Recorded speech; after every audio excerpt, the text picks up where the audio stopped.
자, 보자.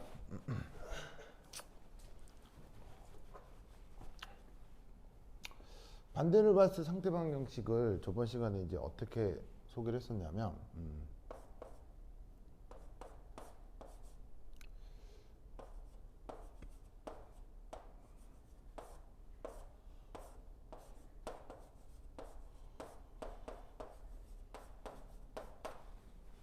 이렇게 표현을 했었죠. 그래서 사실은 요항하고 요항이 없다고 하면, 요거 이렇게 쇽 하면은 그냥 PV는 NRT란 말이에요. 그래서 사실은 이 반데르바스 상대방식이라고 하는 건 어느 식을 변형한 거다? 이상기체 상대방식을 변형한 거라고 생각하면 되는 거예요. 그래서 이때 어떤 생각을 할 수 있냐면 요 A하고 B가 0일 거다. 뭐일 때? 이상기체일 때.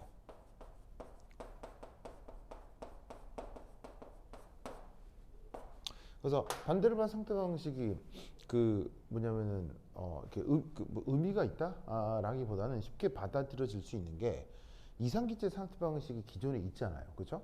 그 기존에 있는 것에서 약간 변형을 한 거기 때문에 실제 기체 상대방 형식이라 하더라도 우리가 쉽게 받아들여질 수가 있는 거죠. 그럼 이때 원래 PV는 NRT에서 여기 있는 A하고 B가 어떤 항인지를 추가적으로 알면 된다 이런 말이에요. 그리고 이제 이때 편의상 이 n이 몰수인데 얘를 아래쪽으로 나누고 얘를 이쪽으로 나누면 또 어떻게 표기를 할 수가 있다? p 더하기 vm 제곱분의 a vm 빼기 b는 rt 이런 걸로 이제 표현할 수가 있다는 얘기죠. 그래서 의외로 이것보다는 이게 오히려 더 많이 쓰입니다. 그래서 이제 vm은 1몰의 부피라고 했죠. 그래서 저번 시간에 이제 뭐라고 했었냐면 바로 이제 뭐냐면 이 둘 중에 요 B를 먼저 했었는데 이 B가 기체 자체 크기 보정항이라고 했죠. 이상 기체는 기체 자체의 크기가 없다고 했잖아요. 근데 실제 기체는 기체 자체의 크기가 있으니까 그 차이를 표현해 준 항이 B다. 이렇게 생각해 주면 되고.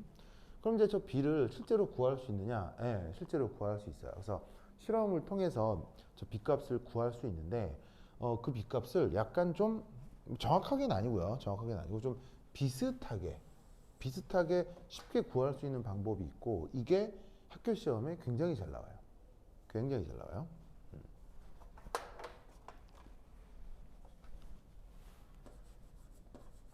굉장히 잘 나옵니다. 그래서 요 얘기에 대한 얘기를 좀 해볼게요. 자, 어떻게 하느냐? 이렇게 하는 겁니다. 자, 예를 들어서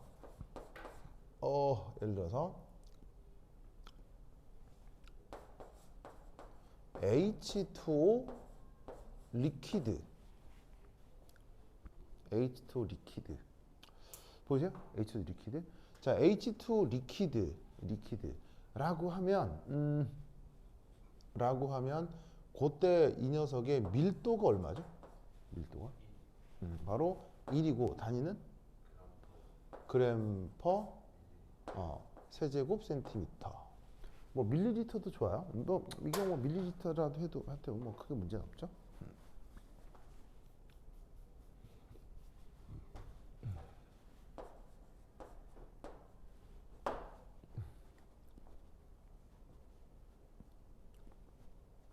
자, 그러면 1g per 밀리리터라고 하는 게 1g 밀리리터 하는 게 그럼 얘를 이제 이렇게 쓸 수 있다는 얘기죠. 1g의 H2O가 1ml라는 영역 안에 있는 거 아니야, 그지? 맞죠? 그럼 얘는 역으로 밀리를 위쪽으로 올리면 1000g의 H2O가 1리터 안에 있는 거지. 그죠?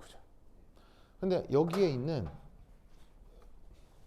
1000g이 질량인데 이것에 해당하는 얘를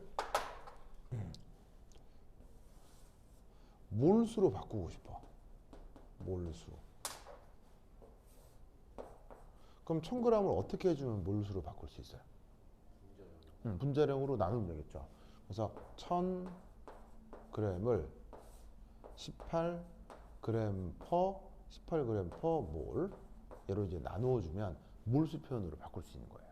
그래서 H2O가 1리터 안에 1000g 있다는 얘기는 H2O가 1리터 안에 이 정도 몰수가 있다는 얘기겠지.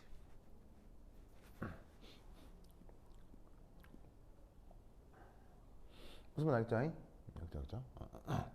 자, 그럼 이때 얘를 약간 바꿔요. 그럼 얘를 약간 바꾸면 얘를 어떻게 쓸 수가 있냐면 18g/ml를 자, 그럼 여기에서 이제 그러면 뭘 할 수 있냐면 단위가 이 단위가 보시다시피 그램하고 그램이 약분되겠죠. 그럼 어떤 단위만 남냐면 몰과 리터만 나올 거 아니에요. 그죠.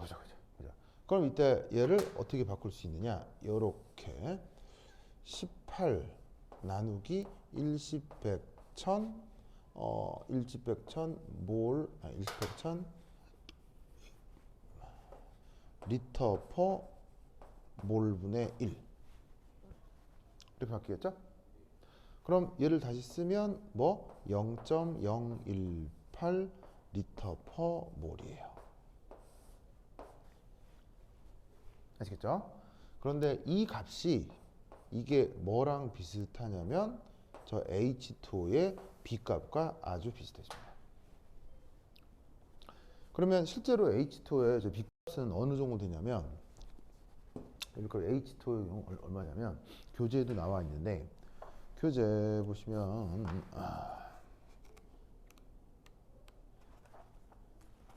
그 B값이 H2O의 경우 0.03 정도예요. 0.03 0.03049 그래서 이제 실제로는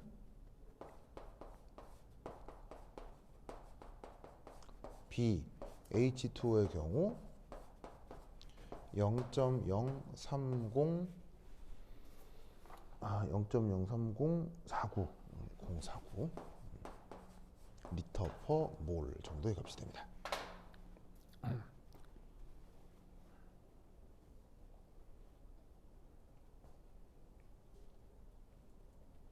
그래서 물론 뭐 차이가 있죠. 차이가 있어서 이건 어디까지나 대강 구하는 방법이에요. 구하는 방법.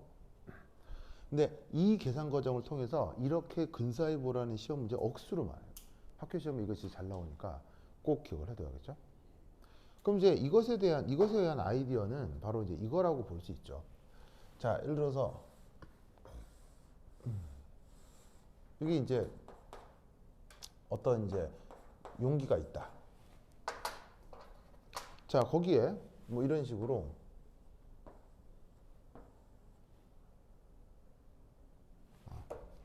조금 더 작게 그려야 되겠다.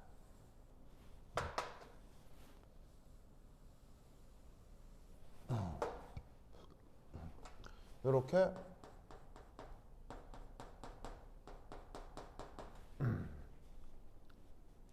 보시다시피 이게 실제 기체가 있다.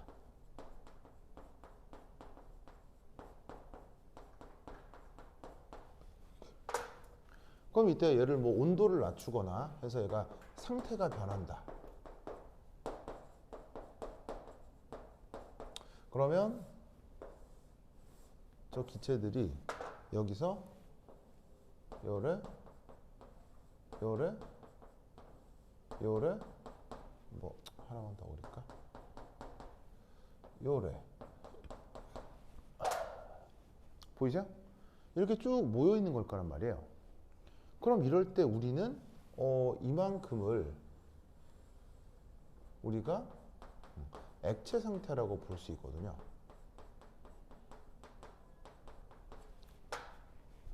즉 보시다시피 실제 기체 분자는 자체 크기가 있잖아요. 자체 크기. 그러면 액체 상태는 뭐냐면 그 실제 기체의 자체 크기를 모은 만큼의 부피가 나타나는 거죠.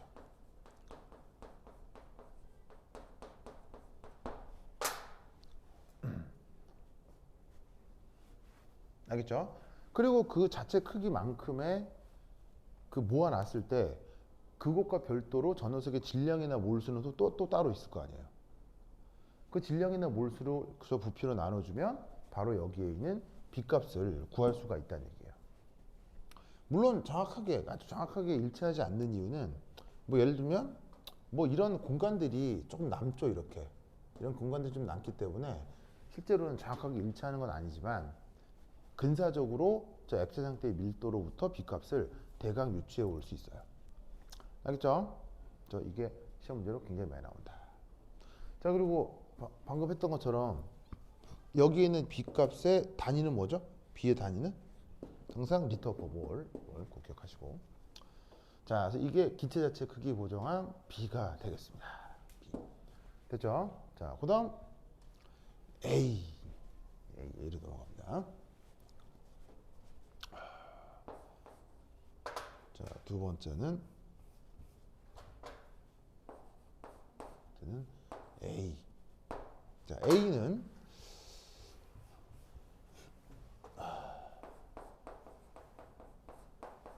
기체 분자 사이 인력 보정항입니다. 그걸 A라고 하겠습니다.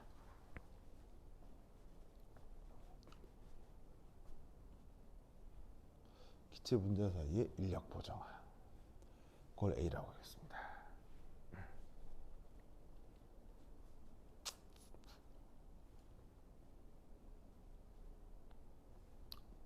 알겠죠? 자, 그럼 기체 분자 사이 인력 보정항 A. 자, 이제 이건 어떻게 되느냐? 우선 첫 번째 1.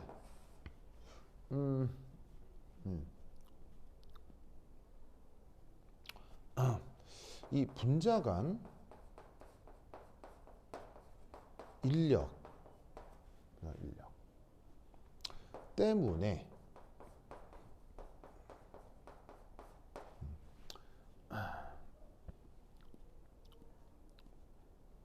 그 분자 간 인력 때문에 실제 기체의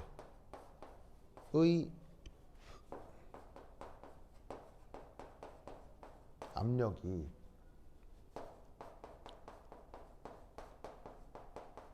이상 기체보다 더 작아진다 라고 가정을 합니다. 그렇다고 가정을 합니다.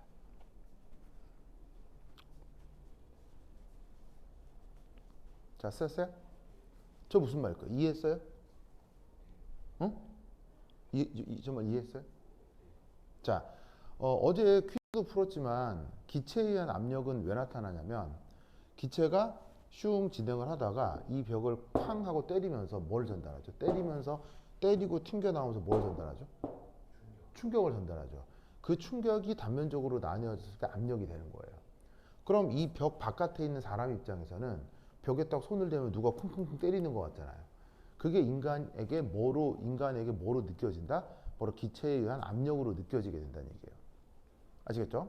그러니까 결국 기체가 막 달려와서 벽을 쾅 하고 때리는 충격을 사람이 압력이다라고 말로 표현을 하는 거지, 그냥. 알겠죠? 자, 그러면 원래 이제 내가 기체 분자인데 이 벽을 막 달려가서 10뉴턴으로 쾅 하고 때리고 튕겨 나올 예정이었어요. 10뉴턴으로. 근데 내가 어떻게 했냐면 10뉴턴으로 벽을 때려야 되는데 내가 막 달려가려고 했더니 갑자기 벽에 충돌하려고 하는 순간 뒤에서 2뉴턴으로 누가 날 뒤에서 당겨. 봤더니 같은 또 다른 기체 분자야. 너 왜 당겨? 그랬더니 그 기체가 우린 실제 기체잖아 라고 얘기를 하는 거야. 그러면 그런가? 하고 나는 원래 10뉴턴으로 충돌할 예정이었는데 분자 간 인력 때문에 벽을 그것보다 약한 8뉴턴 정도로 때리고 튕겨나오게 된다는 거지. 이해하겠어요? 그러면 기체가 분자들 사이 인력이 전혀 없는 이상 기체에 비해서 실제 기체라고 하면 이 벽을 때리는 충격력이 커졌다는 얘기예요? 약해졌다는 얘기예요? 약해졌다라는 얘기인 거죠. 무슨 뜻인지 아시겠어요? 이해했어요? 이해했죠? 그래서 이때 어떤 생각을 하냐면 실제 기체 압력에 뭔가 더해줘야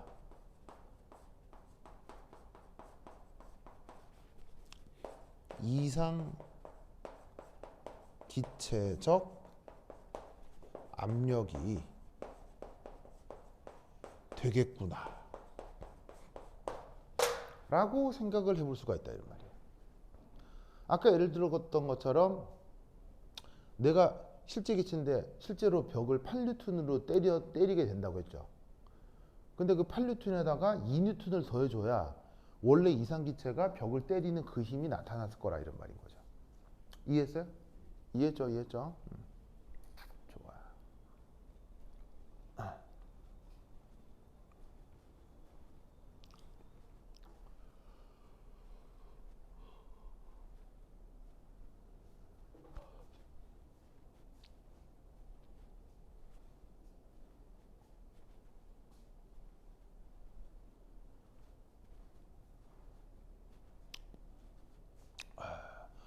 됐습니까? 됐죠? 자, 그래서 어떻게 돼? 그래서 어떻게 돼? 요렇게 어떻게 되냐면 바로 봐.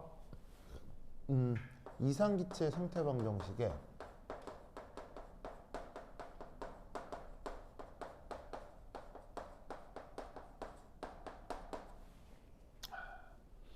이상기체 상태방정식 으로부터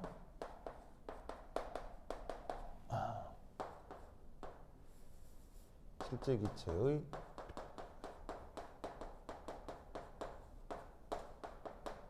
압력 보정을 표현해 주는 거예요. 자, 어떻게? 요렇게 P VM 은 RT. 자, 저 수식이 뭐예요? 이상기체죠? 그런데 여기에 있는 EP, 이 V는 그냥 압력, 그냥 부피가 아니라 ID가 뭐 줄임말이에요? ID가 무슨 뭐 줄임말이에요?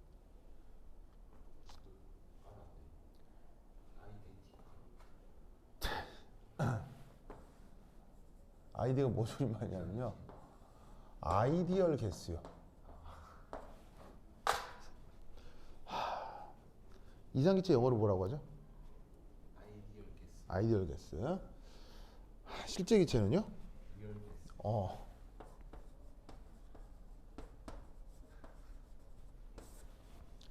이상기체를 몰랐다니.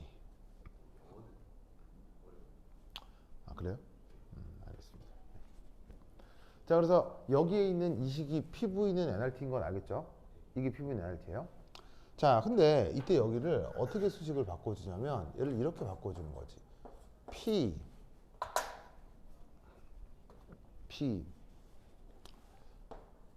레알 더하기 알파 VM 이퀄 RT.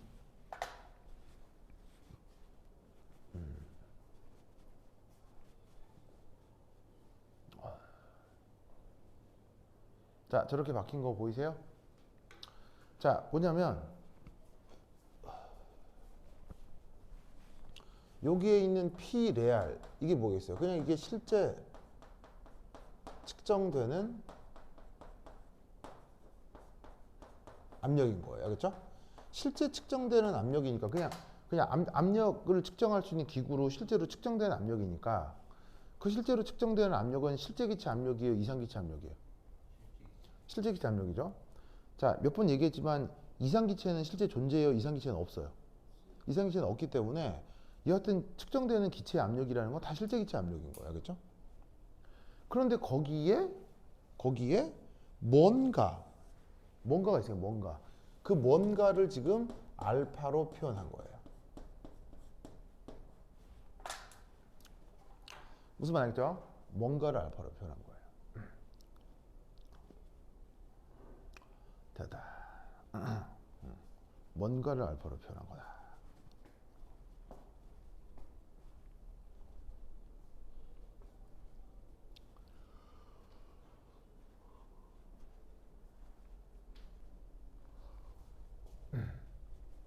됐죠? 그죠? 뭔가를 알파로 표현한 거다.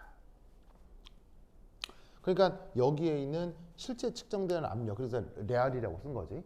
거기에다가 하여튼 뭔가를 더한 이만큼이 그게 이상기체적인 압력이었을 거다라고 가정하는 거죠. 그러니까 아까 얘기했던 것처럼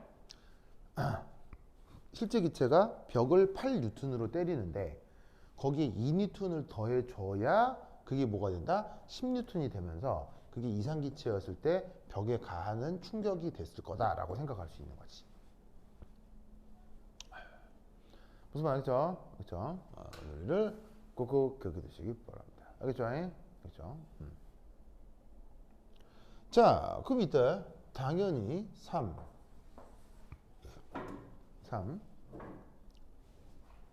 그러면 기체 분자 간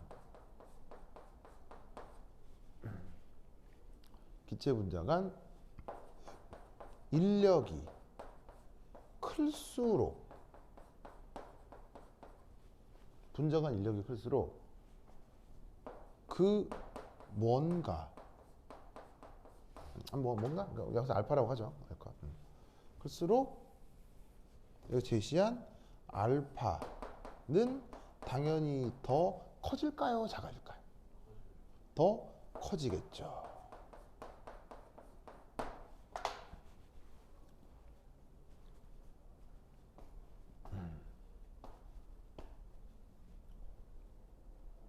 더 커지겠죠.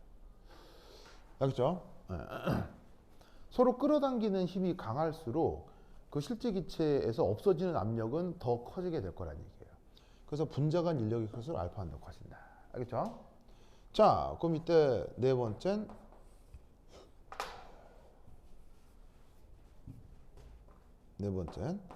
그렇다면 그 분자 간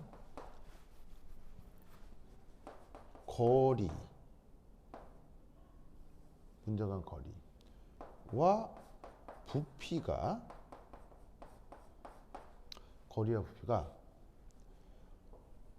뭐 할수록 그렇다면 인력은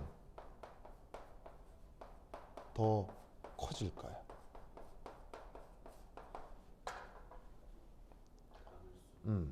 바로 작을수록이겠죠. 왜냐하면 분자 간 거리가 작다라는 얘기는 서로 가깝다는 얘기 아니에요. 그렇죠? 그리고 분자 간 평균 거리가 가까우면 그릇의 부피는 크다는 얘기예요? 작다는 얘기예요? 그릇의 부피는 작다는 얘기죠. 무슨 말 알겠죠? 그러면 이 논리를 연결하는 거예요. 부피가 작아야 인력은 더 크다. 그리고 인력이 커야 알파가 커진다. 이해했어요? 그럼 이때 우리는 여기서 어떤 관계를 생각할 수 있냐면 이런 관계를 생각해 볼 수가 있다는 얘기죠. 저기에 있는 알파가 커진다. 근데 알파가 언제 커지냐면 여기 써놨잖아. 인력이 클수록. 근데 인력은 언제 커지냐? 부피가 인력은 언제 커지냐? 바로 부피가 작을수록. 아시겠죠? 부피가 작을수록.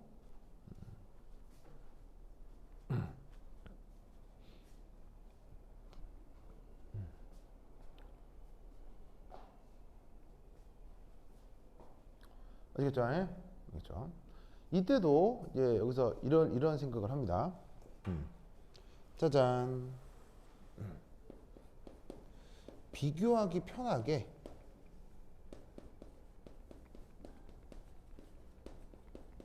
일몰 부피 요거를 고려하자. 알겠죠? 왜냐하면 기체도 1몰, 2몰, 3몰 기체도 늘어날수록 전체 인력도 커지겠어요, 작아지겠어요? 입자가 많아질수록 전체 인력은 당연히 더 커지겠죠. 왜냐하면 기체끼리 서로 당기는데 그런 기체가 많아지면 전체 인력도 커질 거 아니에요. 그러니까 어떻게 되냐면 그 기체가 많아질수록 여기에 있는 인력 전체도 커지기 때문에 여기서 어떻게 된다? 비교적 편하게 하려고 일몰의 부피를 이런 식으로 이제 고려를 하겠다 이런 얘기인 거죠.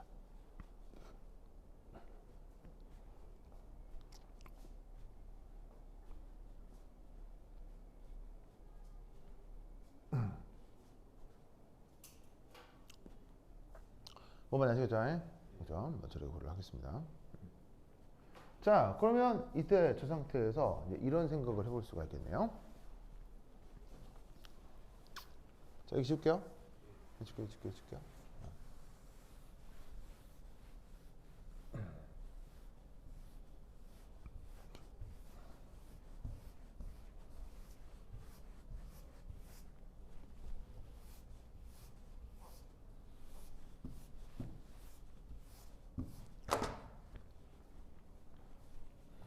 자, 그럼 이제 두 번째 이 기체 분자 사이의 인력 보정화.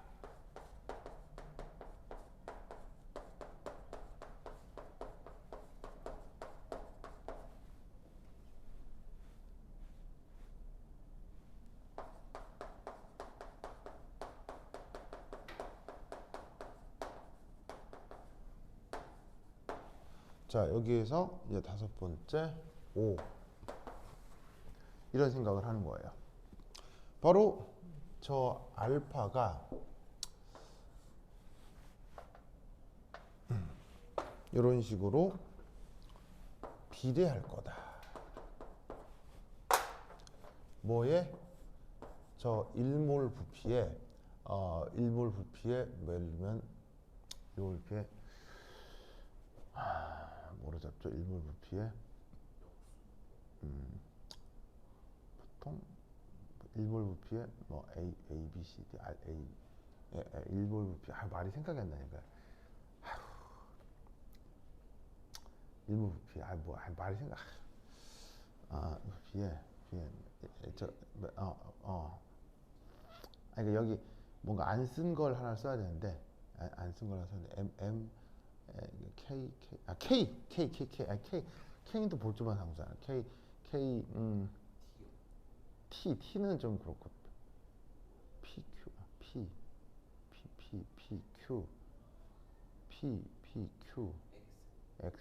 X는 뭘 분이다.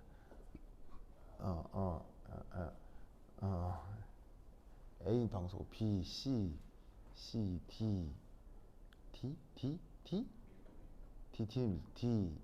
E F G H I F요? F가 아무것도 없나? I 왜냐면 IJK 수학에서 많이 쓰잖아요. 그럼 I 써. I라고 합시다. 그래서 이제 VM의 I 승분의 1.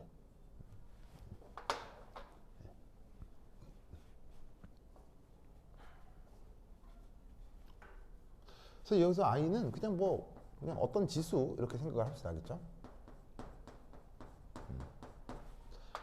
자, 그럼 이제 이렇게 역수에 비례하는 걸 우리가 반비례 관계라고 하잖아요. 그럼 이제 이렇게 역수에 비례한 걸 반비례 관계라고 하면 이때 여기에서 보시다시피 뭘 할 수가 있냐면 여기 있는 부피가 작을수록 알파가 커진다. 이렇게 생각을 해볼 수가 있죠. 맞죠? 자, 그럼 이때 여기에서 우리는 다시 이렇게 쓸 수 있지. 알파의 VM I분의 A 이렇게 쓸 수 있다 이런 말이에요. 맞나요? 자, 그럼 여기에서 보시다시피 얘는 뭐라고 생각하면 되겠어요? 그 비례상수다 라고 생각해 주자는 얘기예요. 무슨 말인지 비례하면 비례상수가 있을 거 아니야. 비례상수 넣어주면 비례 수식이 등호 수식으로 바뀌잖아요. 알겠죠?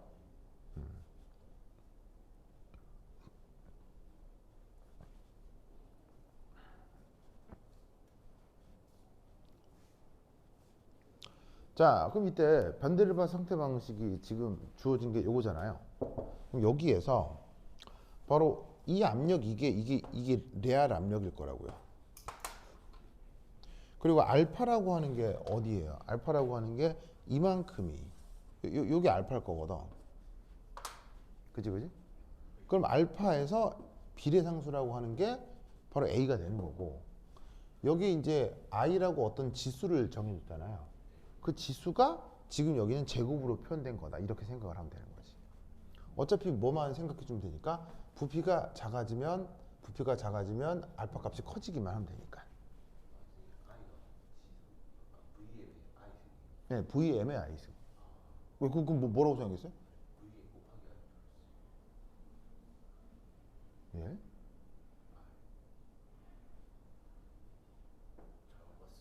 그래요? 아니, 이 성을 모르겠어요? 예를 들어서 y가 커져, 뭐 할 때, x가 작아질 때, 그럼 이걸 만족하는 건 이거도 그렇고 이거도 그렇고 이거도 그렇고 이거도 그렇잖아요. 근데 다 이 조건을 만족하잖아요. 1승이어도 2승이어도 3승이어도 4승이어도 어? 2x요? 2x요? 그럼 얘는 올려서 비례상수로 넣으면 되는 거죠. 무슨 말인지 알겠어요? 비례상수를 도입할 예정이니까 숫자 1을 쓸 이유가 없는 거죠.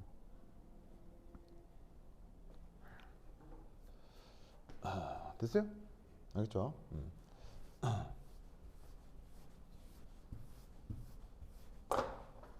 그럼 이 상태에서 아이고 1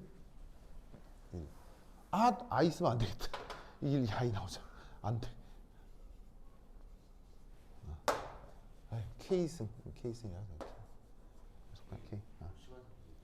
그렇긴 한데 I, J, K, L, M, N, M, N, O, P, Q, P, Q, R,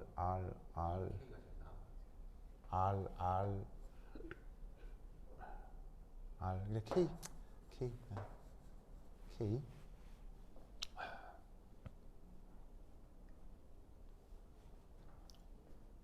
K.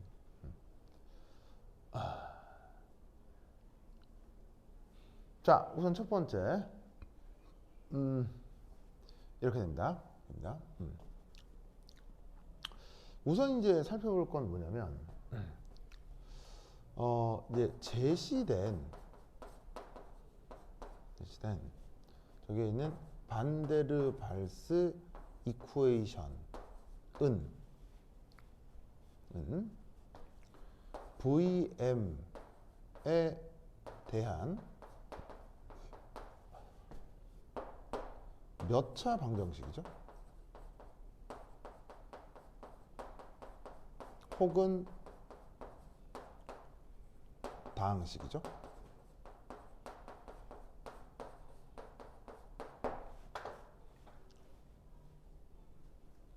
얘는 VM에 대한 몇 차 다항식이죠? 정말이야? 정말이야? 정말요? 수학쌤 누구예요?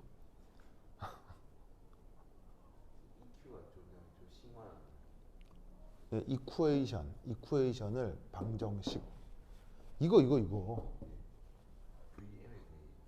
네, VM에 대한 몇 차식이냐고요. 그냥 당식이라고 해도 되고, 방정식이 잘 모르겠으면 당식이라고 해도 되고.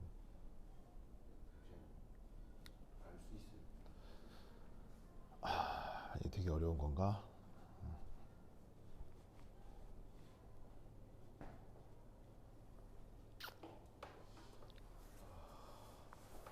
VM에 대한 몇 차 방정식이에요? 1차요? 진짜예요? 최고차가 1차라고요? 3차죠? 정말 수학생 누구지? 이거 그런가요? 그런가요? 이 분모에 있으니까 이게 얘를 통분해야 될 거 아니에요. 통분하면 최고차가 뭐가 나와요? 3차가 나와요. 알겠지? 이해했죠? 이해했죠? 3차 방식입니다. 그러면 이게 무슨 의미가 있을까요? 없을까요? 이게 어떤 의미가 있을까요? 없을까요? 아주 강력한 의미가 있습니다. 아주 강력한 의미가 있습니다. 무조건 실현이 있어요. 무조건 근이 있어요. 무조건 근이 있다고요?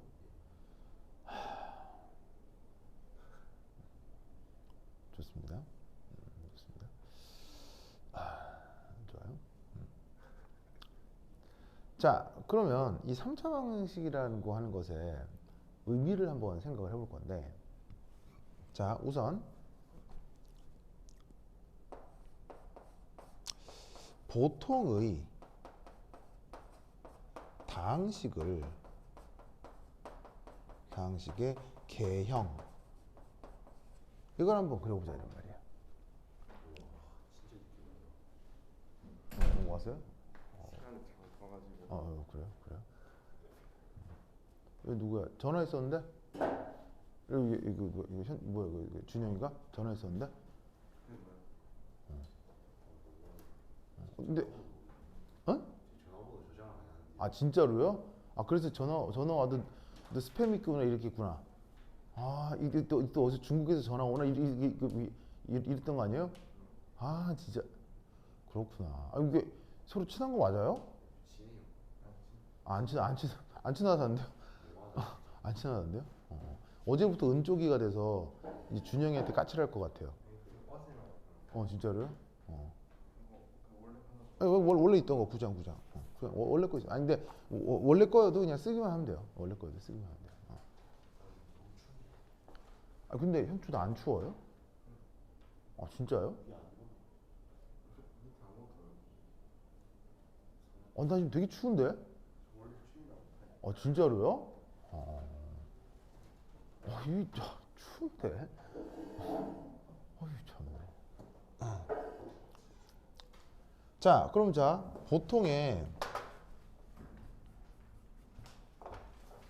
다항식이라고 하는 것을 한번 생각을 해볼게요. 보통의 다항식이라고 하는 생각을 해보면, 자, 봐요. 자, x, y축에 대해서 보세요. x, y축에 대해서 2합 몇 차예요?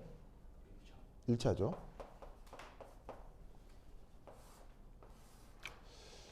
그 다음에 2합 몇 차죠? 2차죠. 그 다음 2합 몇 차죠? 3차죠.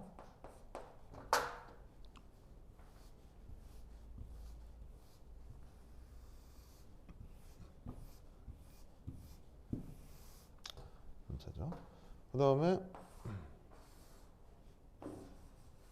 2합 몇 차죠? 4차고. 그냥 하나만 더 해볼게요. 몇 차죠? 5차죠.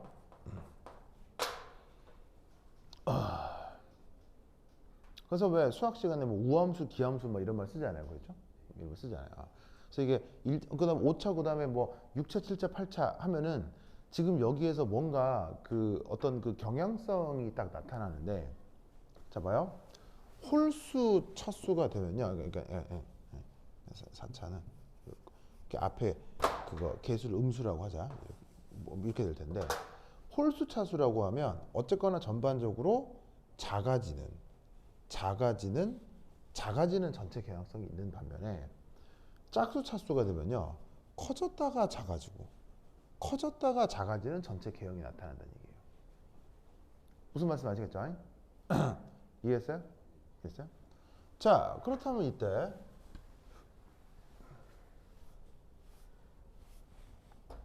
여기서 이 K가 짝수면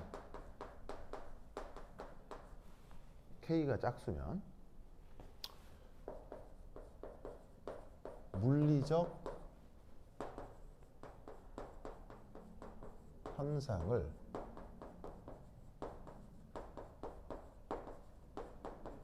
설명할 수 없게 된다. 뭐라고? 필기한 게 이게 단지 아니면 몇번 치는 그렇죠. 자, K가 짝수면 물리적 현상을 설명할 수 없게 됩니다.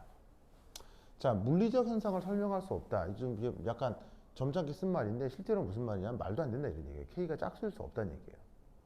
무슨 말인지 알겠어요? 그러면 왜 K가 짝수이면 물리적 현상을 설명할 수 없느냐? 바로 이겁니다. 자, 만약에 예를 들어 K가 2라 합시다. 예를 들어서 알겠어요? 예를 들어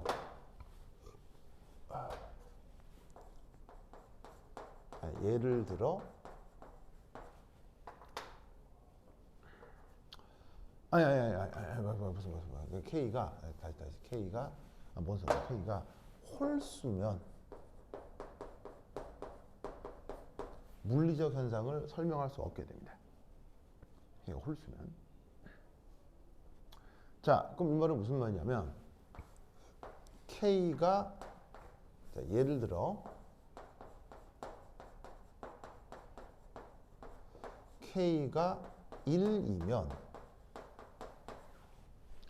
1이면 1 이걸 여기에 넣었을 때 상태 방정식은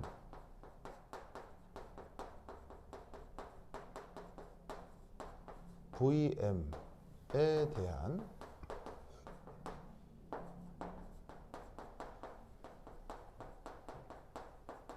이차 방정식이 되겠죠. 맞아요? 맞아요?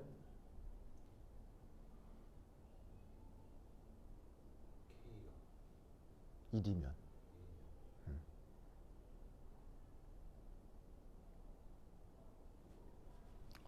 이게 1이란 얘기는 여기가 1이 된다는 얘기 아니에요. 그럼 통분하면 2차 방정식이 된다고요. 이해했어요? 그러면 어떤 일이 벌어질 거냐면 이런 일이 벌어지는 거지. 자, 상태 방식을 표현하는데 여기가 압력이고 여기가 부피잖아요. 기체에 대해서 압력이고 기체에 대해서 부피인데 2차 방정식이면 그래프가 어떤 꼴이 되겠어요? 그래프가 이런 꼴이 될 거 아니에요. 요거처럼요. 그럼 말이 돼요? 말이 안 돼요? 말이 안 된다는 얘기예요. 왜 말이 안 되겠어요? 지금 얘는 기체잖아요. 기체. 그러니까 이거는 지금 기체인데 기체는 어떻게 돼야 되냐면 봐봐요. 기체는 어떤 일이 벌어지냐면 자, 압력이 증가하면 부피가 어떻게 돼야 돼요? 감소해야 되죠. 맞아요? 그러니까 이런 구간에서는 압력이 증가할 때 부피가 감소하는 현상이 나타나기 때문에 이런 건 물리적 의미를 설명할 수가 있지만 이런 영역은 어때? 이런 영역은 보면 봐봐요. 보시다시피 압력이 증가할 때 기체인데 압력이 증가하는데 부피가 어떻게 됐어요? 압력이 증가하는데 부피가 어떻게 됐어요? 증가하는데 기체의 압력이 증가하는데 기체 부피가 어떻게 됐어요?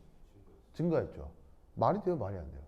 기체가 있는데 내가 발로 밟았어. 발로 밟았는데 기체가 더 튀어 올라 막 이렇게. 그런 상황이잖아요. 말이 돼요? 말이 안 돼요? 말이 안 되죠? 무슨 말 알겠죠? 알겠어요? 그러면 K가 홀수인 경우 이런 거니까 K가 1일 때도 3일 때도 5일 때도 6일 때도 무슨 말 알겠어요? 이런 그러니까 홀수가 1, 3, 5, 7이면 다 이런 일이 벌어진다는 얘기예요. 그래서 이렇게 상태 방정식이 2차가 되면 혹은 짝수차가 되면 곤란해진다는 얘기예요. 즉 K가 홀수차면 상태 방정식은 짝수차가 되는 거죠. 이해했어요? 왜냐하면 이 상태를 통분을 해야 되니까. 그럼 만약에 아까 얘기했던 것처럼 상태 방정식이 4차가 돼버리면 여기 보이시죠? 4차. 4차가 돼버릴 때도 말도 안 되는 구간이 벌어지는 거예요. 압력 부피라고 할 때 압력이 커지면 부피가 작아지는, 아니 압력이 커지면 부피가 커지는 그런 말도 안 되는 현상이 나타나니까. 아니 그 조금 이따 기다려. 조금 이따. 무슨 말 알겠죠? 그렇죠?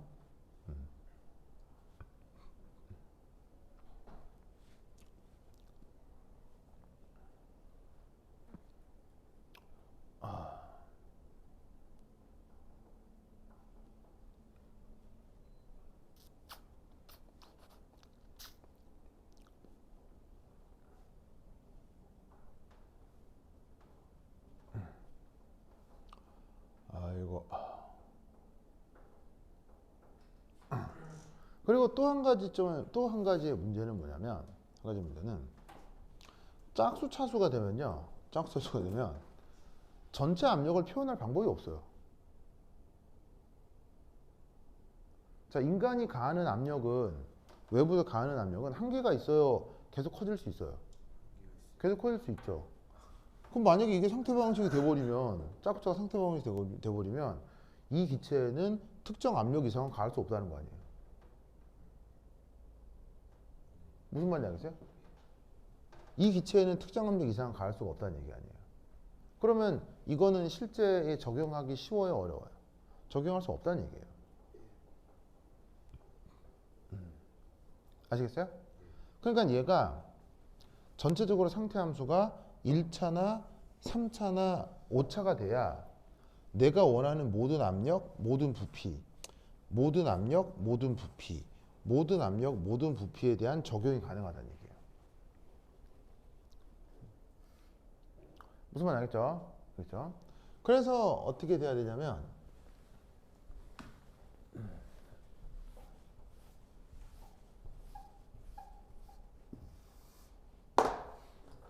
바로 모든 상태 함수는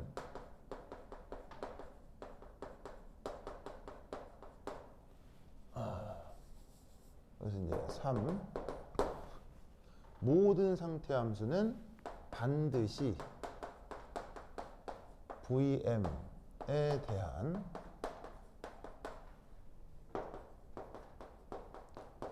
홀수 차수여야 한다.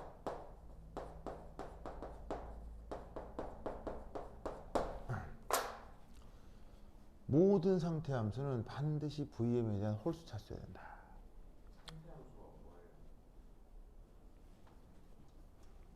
이거요. 상태를 표현해 줄 수 있는 수학적 함수. PVN NRT가 상태 함수죠. 그래서 이상기체 상태 함수를 이상기체 상태 방정식이라고 하고요. 쟤를 실제기체 상태 방정식이라고 하는 거죠. 수학 시간에 배웠죠. 방정식은 함수의 일부죠. 현준 알겠어요? 맞잖아요. 함수가 있고 함수값 0일 때 그 x를 구하는 게 방정식이잖아요. 그러니까 방정식과 함수는 같은 말이죠. 알겠죠? 그래서 어떻게 된다? 모든 상태 함수는 반드시 부피에 대한 몇 차여야 된다? 홀수 차수여야 된다. 그렇다고 하면 여기에 있는 k는 무슨 값을 가져야 된다는 얘기예요. k는 2나 4나 6이나 이래야 된다 이런 말이에요.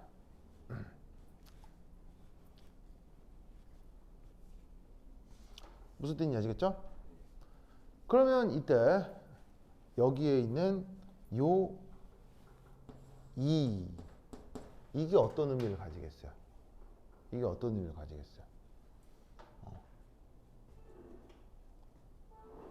그러니까 이제 예를 들면 잘 봐. 다시 보면 뭐 짝수니까 0부터 생각을 해볼 수가 있거든. 왜냐면 홀수가 안 되잖아. 그러니까 k가 홀수면 상태 방정식이 짝수가 되니까 안 되니까 상태 방정식이 상태 함수가 보시다시피 홀수 차수가 되려면 k는 0부터여도 홀수 차수가 되잖아. 그지? 그럼 이때 k가 0인 걸 우리가 뭐라 그래? k가 0인 걸? K가 0인 걸 우리가 뭐라 그래?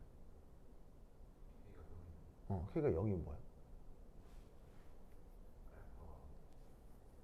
K가 0이야.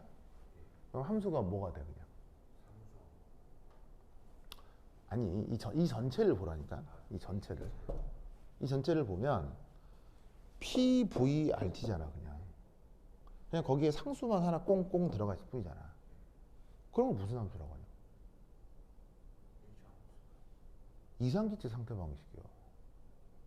PV는 NRT에서 X축으로 Y축으로 약간 이동만 한 것밖에 없잖아. 무슨 말인지 알겠어요? 그러니까 이게 K가 0이면 이게 이상기체의 상황을 뜻한다고.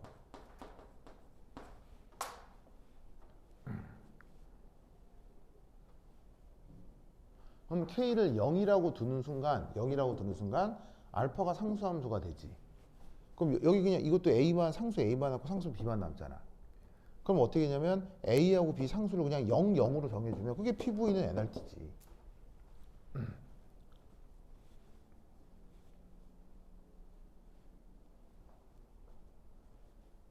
무슨 말 알겠어요? 그러면 이때 0인 거는 보시다시피 이상기체 상태 방식이잖아요. 그러면 0이 아닌 거부터가 실제 기체잖아. 0이 아닌 거부터. 그럼 0이 아닌 요거부터가 실제 기체에 대한 거 아니야. 이 실제 기체에 대한 것 중 2가 무슨 뜻이야? 2가. 이게 무슨 뜻이야? 2가 무슨 뜻이야? 이게. 실제 기체 상태 방식 중 2인 것이 뭐야? K가 2인 게. 그게 반데르발스 상태 방식이라고. 왜 그러면 반데르발스 얘를 2로 뒀을까? 정답이에요. 가장 간단해서요.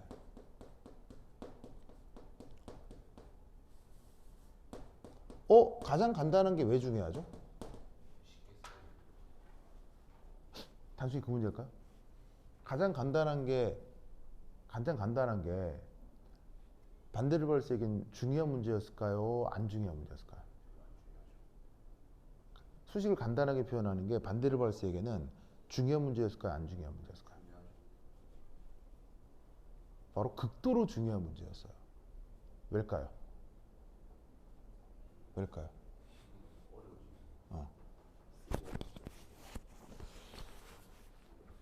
그걸 현실적인 문제로. 사람들이 몰라주잖아. 더 현실적인 문제야. 공급이가 없어서 빨리 이루어야 돼서 더 현실적인 문제야. 곧 죽어서 19세기엔 계산기가 없어서요. 이거 19세기라고 19세기. 19세기 말이라고. 1800 뭐 몇 년에 만들어진 거라고요. 19세기엔 계산기나 컴퓨터가 있어 없어요? 19세기엔 계산기나 컴퓨터가 없기 때문에 이론이 아무리 훌륭해도 수식이 복잡해지면 그걸 계산할 방법이 있어 없어요? 계산기가 없어요. 없다는 얘기예요.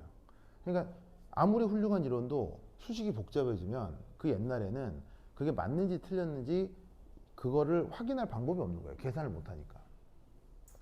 그러니까 아무리 훌륭한 이론도 수식이 복잡하면 아무런 의미가 없는 그 수식이 돼버리는 거예요.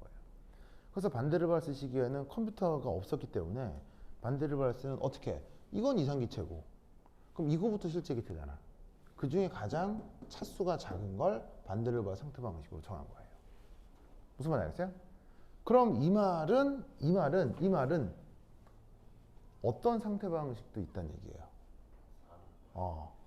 이런 것들이 들어가 있는 실제 기체 상태 방식이 있다는 얘기예요. 왜냐하면 20세기 이후에 뭐가 개발돼요?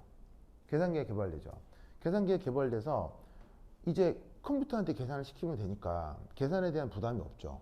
그럼 시뮬레이션을 어떻게 하면 되냐면 저 K를 4로 또 해보고 6으로도 해보고 8로도 해보고 제일 적절한 걸 찾을 수가 있다고요. 그래서 요즘은 어떤 방식들이 개발되어 있냐면 저 K가 4나 6이나 8로 들어가 있는 상태 방식이 다 개발이 되어 있어요. 무슨 말인지 알겠어요? 그래서 요 4, 6, 8 이게 바로 이제 뭐냐면은 컴퓨터 개발 이후 상태 방정식 패턴들인 거예요. 무슨 말씀인지 아시겠죠? 그렇죠? 하지만 이 모든 아이디어를 품고 있는 가장 브릴리언트한 아이디어는 뭐란 얘기예요? 이거란 얘기하겠어요? 그러니까 지금 얘가 얘기한 이 모든 사항에 대한 고려를 하고 그래서 차수를 어떻게 정하지? 무슨 말 알겠어요? 그래서 정해진 요 2가 아이디어 측면에서는 가장 오리지널한 거라고요. 이해했어요? 그래서 반데르바 상태 방정식에 뭐가 상이 갔죠? 노벨상이 가고 노벨상 받았다고 해서 노벨상 저 K를 2로 정한 걸로 노벨상 받은 거예요. 무슨 말 알겠어요?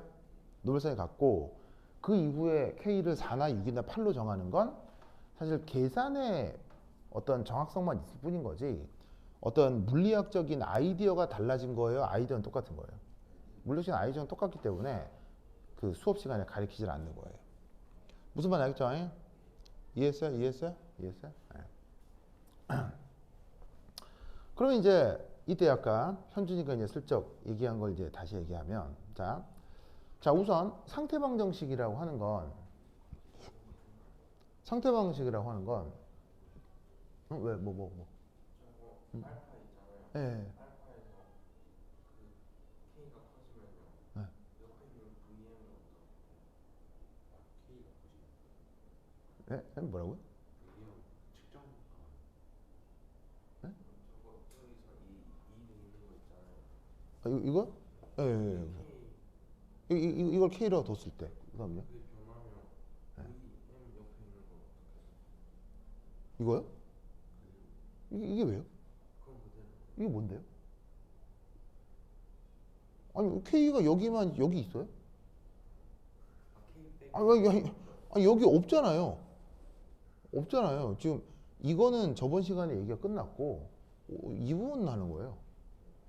K는 여기만 있는 거지. 이거는 저번 시간에 자체 부피 보정항, 자체 크기 보정항에서 얘기가 끝난 거라서 이거 뭐 아무것도 없는데 뭐 이거는. 자,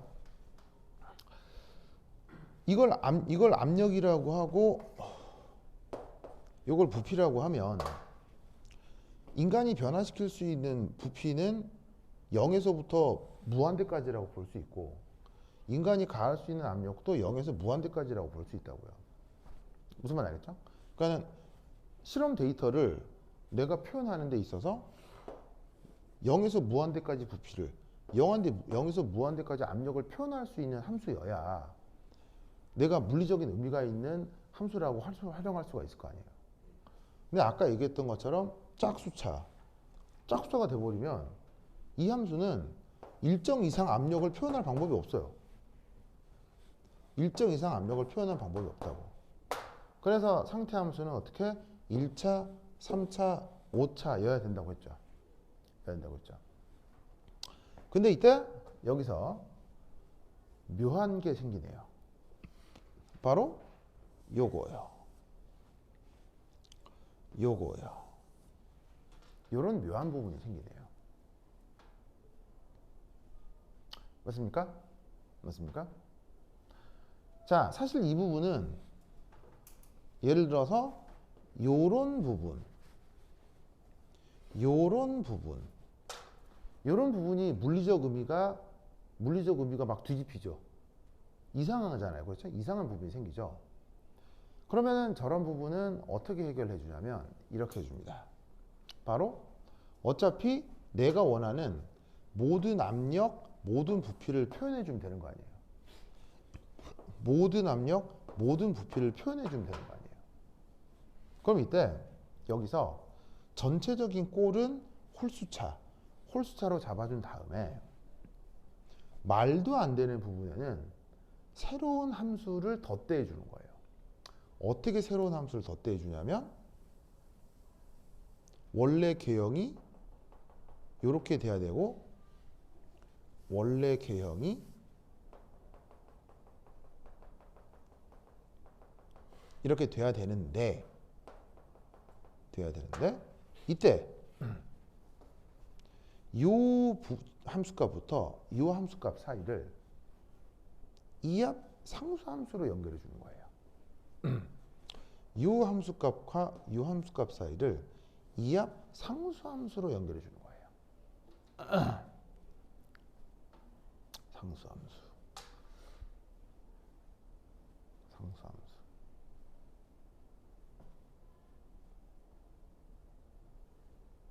상수함수로 연결해 주는 거예요. 그러면 이것은 무슨 의미예요? 이것은 여기를 압력이라고 하고 부피라고 할 때 일정한 압력 조건에서 부피가 변하고 있는 거죠. 일정한 압력에서 부피가 늘어나기도 하고 부피가 줄어들기도 하고 그런 의미잖아요. 근데 실제 자연현상에 그런 현상이 있나요? 일정한 압력 조건에서 부피가 늘어나거나 줄어든 이런 현상이 있나요? 온도 안 변해야 돼요. 압력을 일정하게 유지하는데 부피가 막 변하고 이런 현상이 있나요? 당연히 있죠. 무슨 현상? 무슨 현상? 상태 변화예요. 바로 여기가 기체였고요. 여기가 액체라고 하면 일정한 압력 조건에서 기체가 액체로 바뀔 수 있죠. 일정한 압력 조건에 기체가 액체로 변할 수 있잖아요. 그럼 기체에 비해서 액체는 당연히 부피가 커요, 작아요? 부피가 기체에 비해서 액체는 확 줄잖아요. 어떤 조건에서? 일정한 압력 조건에서.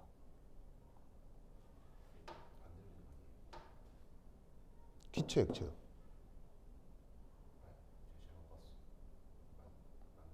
알겠죠? 그러니까 어떻게 했냐면 전체적으로 홀수차로 정해준 다음에 이 구간을 상수함수로 싹 바꿔주면 뭐까지 표현할 수 있다는 얘기예요. 단순히 기체의 상태 변화가 아니라 그것의 기체의 상태 변화가 아니라 기체가 액체가 되는 상태 변화까지 한꺼번에 포함해서 표현할 수가 있는 거예요. 무슨 말인지 알겠어요? 그래서 이 모든 걸 고려하여 몇 차로? 상태함수를 홀수 차수로 정하는 거예요. 그러려면 K를 짝수로 정해야 된다는 말이지. 이해했습니까? 이해했죠? 당연히 나도 이걸 공부해서 안 했을 거 아니에요. 이런 걸 공부할 때 진짜 깜짝 놀라요, 진짜. 왜? 천재적이지 않습니까? 그러니까 이게 19세기라고 19세기 우리나라 동학농민운동 할 때란 말이에요. 무슨 말인지 알겠어요? 물론 동학농민운동은 이런 것보다 더 위대한 철학이 들어있지만 정말이에요. 그러니까 뭐냐면 동학농민운동 학교에서 배우잖아요. 학교에서 배우는데 동학농민운동은 뭐보다 더 위대한 혁명이에요. 프랑스 대혁명보다 100배나 1000배 더 위대한 거예요. 프랑스 인들이 루이 16세에 단도에서 목 자른 거. 레미제라블. 프랑스 대혁명 몰라요? 그래? 유명한 영화죠. 그리고 왜 링컨이 노예 해방했잖아요. 그런 거에 100만 배, 1000만 배 더 대단한 게 바로 동학농민운동이에요. 예, 그렇죠. 그러니까 그게 다 친일파들이 만든 역사 속에서 우리가 그걸 잘못 알고 있는 거예요. 친일파들이 뭐냐면 조작한 역사를 우리가 잘못 받아들여서 여하튼 그래서 동학농민운동에 대해서 다음에 얘기할 게 있을 텐데 동학농민운동은 프랑스 대혁명 그 다음에 링컨의 노예 해방 이런 건 조카라고 하세요. 조카 무슨 말인지 알겠어요? 선생님께서 그런 말. 네, 정말이죠. 조카라고 진짜. 아니, 그러니까 내가 이런 말을 쓸 정도로 동학농민운동은 정말 위대한 인류사적인 사건이라는 거예요. 우리가 일제 식민지 살았고 그리고 우리가 아직도 일제 식민지이기 때문이에요. 예. 우리 아직 일제 식민지 살아요. 이거에서 벗어나고 있는 중인데, 자, 봐요. 우리가 일제 식민지라고 하면 잘 모르죠, 상황을. 어, 어. 자, 생각을 해봐. 생각해봐. 눈에 보이는 병이 무서워, 눈에 안 보이는 병이 무서워. 이해했어요? 이해했어요? 자, 그러면 범죄도 눈에 보이는 범죄가 무서워, 눈에 안 보이는 범죄가 무서워. 이해했어요? 이해했어요? 그럼 일제 식민지 상태도 일본 입장에서는 눈에 보이게 식민지를 만드는 게 무서워요? 눈에 안 보이게 식민지를 만드는 게 무서워요? 이해했어요? 그런 상태예요, 지금. 이해했어요? 그러면 눈에 안 보인다고 없는 거예요? 뱃속에 암이 있는데 지금 눈에 안 보이잖아요. 그럼 암이 없는 거예요? 무슨 말인지 알겠죠? 그럼 지금 우리나라에 조선청도부 있어요? 없죠. 그럼 그게 없다고 식민지 상태가 아니에요? 모르는 거죠. 모르는 거죠. 모르는 거죠. 징후를 알아봐야죠. 뱃속에 암이 있는지를 지금 눈에 안 보이잖아요. 그래서 뱃속에 암이 있을 때 나타나는 징후들이 있을 거 아니에요. 그거를 판단하는 게 논리잖아요. 그럼 지금 우리나라에 조선청도부 없잖아요. 없지만 논리를 활용해서 여전히 무슨 상태다? 일본의 식민지 상태다. 라는 걸 알 수 있는 징후가 있을 거 아니에요. 그걸 파악하는 게 논리라고요. 맞아요? 그럼 이런 물리, 화학, 수학 이런 거 왜 배워요? 그런 걸 판단하는 논리력을 키우려고 배우는 거예요. 그래서 아직 동학농민운동은 내가 얘기를 안 해줬지만 여하튼 인류 역사의 길이 남을 정말 위대한, 무슨 말인지 알겠어요? 위대한 혁명입니다. 사실은 우리가 아직 일제 식민지 비슷한 상태에 놓여 있음에도 불구하고 여전히 한국이 위대한 나라인 것은 그런 역사적 문화적 전통이 있기 때문이에요. 여하튼 그런 프랑스 대혁명, 그 다음에 동학농민운동, 미국의 노예해방 이렇게 거의 비슷비슷한 시기에 이루어지거든요.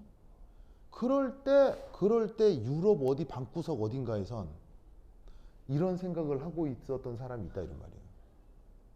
무슨 말인지 알겠어요? 어떤 방구석에선 이런 생각을 하는 사람이 있다는 얘기예요. 그래서 나도 당연히 이건 나의 생각이 아니고 다 이런 게 나와 있는 책들이 있을 거 아니에요. 그걸 공부를 하면 할수록 참 별놈에 다 있구나. 이런 생각을 왜 하지? 참 세상에는 별놈들이 다 있구나. 이런 생각을 하게 된다 이런 말이에요. 알겠죠? 네. 자, 지금 나와 있는 모든 내가 해준 얘기들이 여러분 얘기들이 다 단편 알고 있는 얘기들이죠. 근데 이걸 이렇게 엮어서 이런 생각에 도달한다. 이런 거 생각해 본 적이 없죠. 여하튼 알겠죠? 알겠죠? 그래서 상태 방정식을 홀수차로 만들기 위해 여기를 뭐로 만들어야 된다? 짝수로 만들어야 된다. 알겠죠? 알겠어요? 그렇게 만들어진 게 반대로 말 상태 방정식이다. 근데 저기서 P 있잖아요. P, 예. P는 뭘로 정리한 게 저기 3차라는 거죠? 예? 그러니까 저기서 P 있잖아요. 아니, P는 내비두고 얘를 통분하면 부피에 대한 가장 고차가 뭐가 나오냐고요. 그러니까 함수값이 P니까. 네, 그러니까요. 그러니까 P하고 V의 관계를 함수로 표현을 했을 때 P가 V에 대한 3차 함수로 나타난다는 얘기죠. 그러니까 물론 정확하게는 3차의 또 역수예요. 이게 역수, 그러니까 또 어떻게 하냐면 그냥 3차가 아니고 3차 한 다음에 또 얘가 뭐 어디 곱해지고 해서 얘는 사실은 다항 방정식으로 풀리지가 않아요. 이게 풀리지가 않거든요. 그러니까 뭐 푼다고 하면 하여튼 대파 복잡한 일이 벌어지는데 가장 고차를 생각하자는 얘기예요. 왜냐하면 어떤 차수가 정해지면 함수는 항상 고차에 의해서 개혁이 정해져요. 저차에서 개혁이 정해져요. 당연한 거 아니에요. 그러니까 고차에 대한 생각을 하겠다는 거지 엄밀한 의미의 수학적인 함수를 뽑아낼 수가 없어요. 얘는 수식이 복잡해서. 무슨 의미인지 아시겠죠? 알겠죠? 그럼에도 불구하고 정성적으로 이런 생각을 할 수 있다는 얘기예요. 알겠죠? 그래서 이제 부피에 대한 홀수차를 만들어야 돼서 여기를 짝수로 만들어야 된다. 요게 반델바 상대 방정식입니다. 그러면 시험엔 뭐가 나오느냐? 시험에는 요 수식을 첫 번째 외워서 쓸 수 있어야 됩니다. 알겠죠? 이 수식은 반드시 뭐 해야 된다? 반드시 외워야 됩니다. 그렇죠? 반드시 외워야 된다. 그 다음 A가 뭐고 B가 뭔지를 말로 쓸 수 있어야 돼요. B가 뭐라 그랬죠? 기체 자체 크기 보정하. 다시 뭐? A는?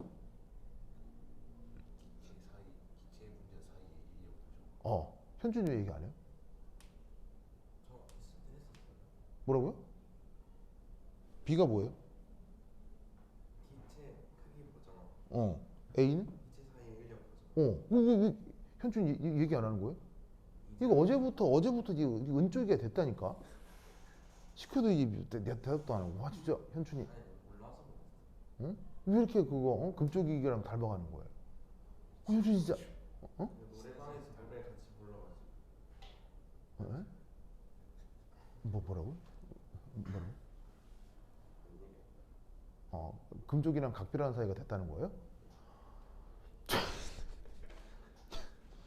뭐 그래요. 뭐 그럴 수도 있죠. 뭐 그럴 수도 있죠. 네. 자 다시 한번 시험이 나와요. A가 뭐라고요?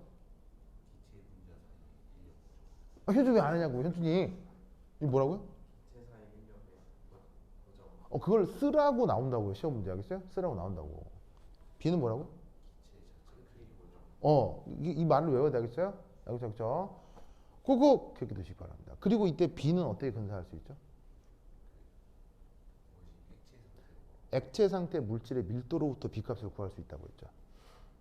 그거 굉장히 중요한 문제라고 했어요. 현준이 못 들은 내용인데 나중에 방송을 보고 확인하세요. 굉장히 중요합니다. 그렇죠? 굉장히 중요합니다. 뭐라고? A요? A를 근사할 수 있는 방법은 없습니다. A를 근사할 수 있는 방법 있습니다만 없진 않아요. 생각해보니 없진 않은데 A를 근사할 수 있는 방법 있습니다. 있는데 그건 시험에 안 나옵니다. 1학년 때는 안 나옵니다. 알려주세요. 컴프레션 그 팩터 기억나요? 실제 기체의 컴프레션 팩터에서 에서 그 압력이 0일 때 접선의 기울기로 구합니다. 컴프레션 팩터가 뭐예요? 압축인자요.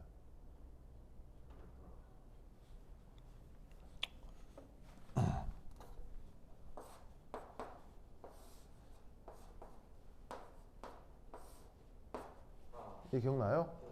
이게 컴프레션 팩터. 그래서 그림이 어떻게 됐다고 해서 그림이 뭐 이런 애가 있고 이런 애가 있고 그렇다고 했잖아요. 그럼 이때 이렇게 생기면 이렇게 생긴 대로, 이렇게 생겼으면 이렇게 생긴 대로 어디서 접선의 기울기?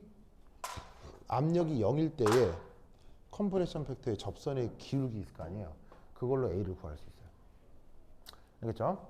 근데 이제 저거는 여러분 학교 선생님도 잘 모를 수 있고요. 학교 선생님 잘 모르는데 시험에 내겠어요? 시험엔 E만 나와. B만. 알겠죠? 시험은 요거 기억해야겠죠? 요거 기억해. 알겠죠? 그렇죠? 이게 나온다. 그리고 나온 김에 하나만 더.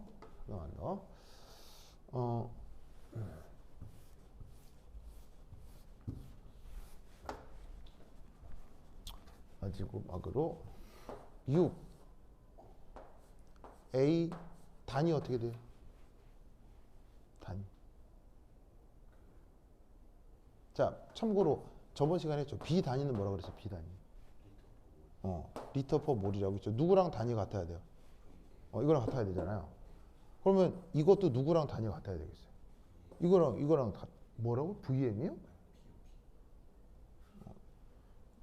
방금 VM을 했잖아 지금. A가 P랑 같은 게 아니라 VM 제곱분의 A가 P랑 같은 거예요. 그렇죠. 이 전체가 전체가 얘랑 단위가 같아야 될 거 아니에요. 그럼 A의 단위는 뭐냐고. 벌어봐 ATM 리터 제곱 몰에 마이너스 있어. 알겠어요? 그래서 얘 단위가 그러하듯 A도 이런 좀 특별한 단위를 갖는다. 알겠죠? 됐다. 이걸로 기체 끝. 그럼 한 10분 쉬었다 하도록 하겠습니다. 어우 추워. 완전 춥다.